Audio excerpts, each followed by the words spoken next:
Bertemu kembali dan sekarang kita teruskan dengan fokus yang berikutnya di mana mutakhir ini fenomena kepala air dilaporkan berlaku di beberapa kawasan sehingga ada kejadian yang meragut nyawa. Dan untuk melihat perkara ini kita akan bersama dengan pakar alam sekitar Profesor Datuk Dr. Azizan Abu Samah untuk kita sama-sama mendalami dan memahami situasi yang berlaku ketika ini. Assalamualaikum Dr. Azizan.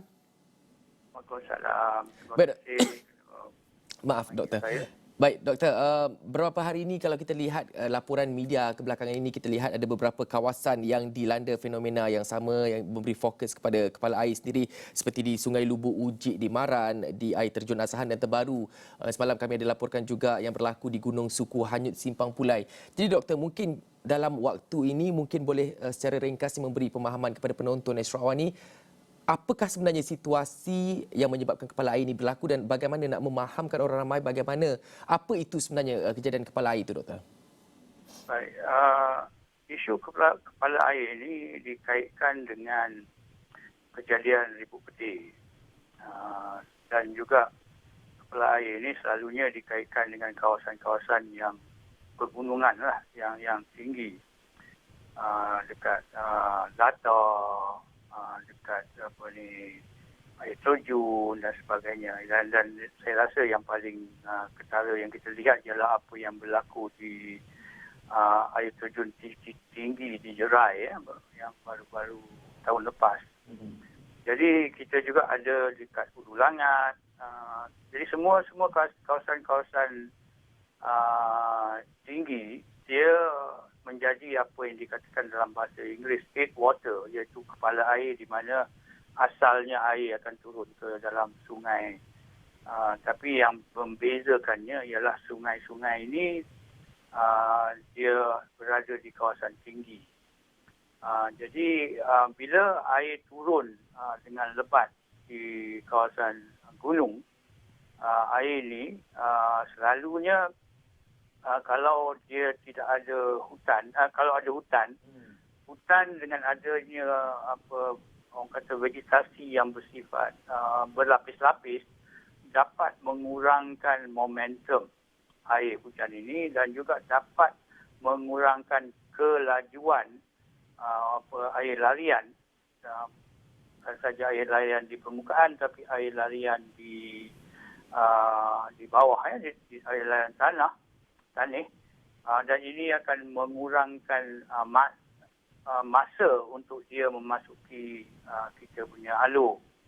Jadi bila hutan dan secondary growth yang dikaitkan dengan hutan ini telah digondolkan atau kurang, jadi dia berlaku macam banjir kilat jugalah, di mana air larian dengan cepat akan memasuki ke alur-alur ini dan alur-alur ini akan menyebabkan dia melebihi orang kata batasan alur-alur ini dan dengan itu menghasilkan headwater yang kita lihat di dalam video pun. Jadi dua perkara.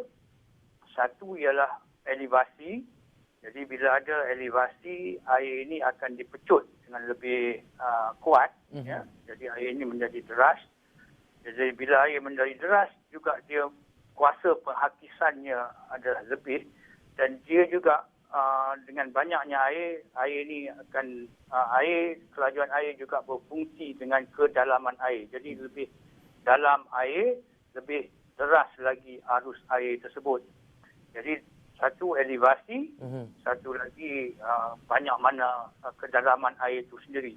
Jadi bila air ini menjadi kencang atau menjadi kuat dia punya kelajuan dia dapat menghakis dengan lebih banyak lagi, dan bila dia menghakis dengan lebih banyak lagi dia akan juga menghakis tebing, dengan itu menghakis puing dan sebagainya. Jadi dia menjadi satu orang kata proses suap balik yang menyebabkan kuasa pembinasaan air ini menjadi lebih tinggi.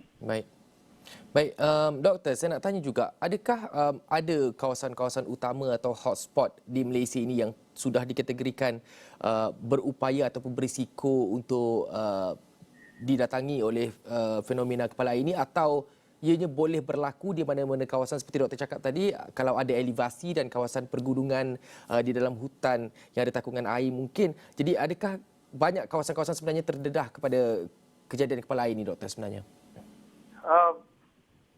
Semua kawasan latar ataupun kawasan yang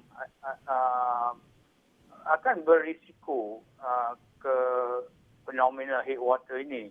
Tetapi masalahnya menjadi lebih genting sekiranya ada penukaran guna tanah di kawasan-kawasan penggunungan ini. Jadi bila kita orang kata mengurangkan hutan dara kerana hutan dara ni mempunyai orang kata layers, dia mempunyai lapisan-lapisan.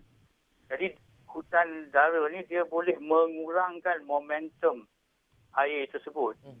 Jadi bila kita tukar guna tanah, seperti katalah kita tukar daripada hutan, kita ada orang kata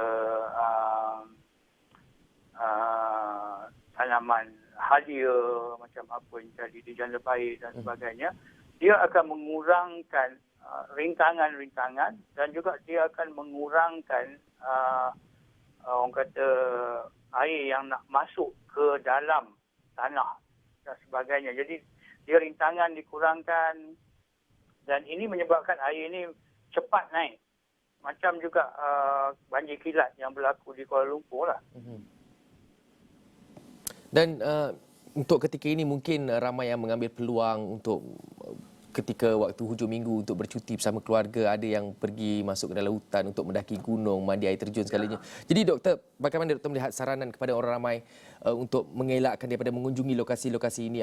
Apakah yang patut mereka lakukan melihat kepada weather forecast terlebih dahulu atau sebaliknya, atau apa lagi doktor yang sebenarnya wajar diambil berat dan dititik beratkan oleh orang ramai sebenarnya, doktor?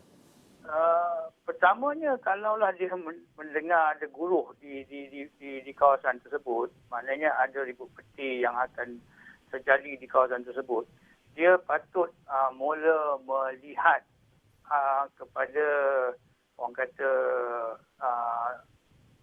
latar ke atau air terjun yang dia sedang beriadah, supaya dia boleh menganggar kalau kita melihat air, kalau kita mendengar deruan air dan sebagainya, kita deruan yang lebih kuat ataupun kita tahu bahawa dengar guruh berada. Jadi kita kenalah berwaspada kerana kenaikan headwater ni agak cepat. Ya. Tetapi kita boleh lihat dia punya kepala dia mula masuk dan kita boleh tengok katalah headwater ni dia turun daripada bukit. Jadi kita tengok air menjadi lebih keruh, air keruh mula turun dan sebagainya, dan air makin laju, kita dengar suara air itu lebih laju. Kalau itu semua terjadi, saya rasa kita patut lari daripada tebing sungai tersebut. Kerana ini menyatakan bahawa satu kepala air akan turun.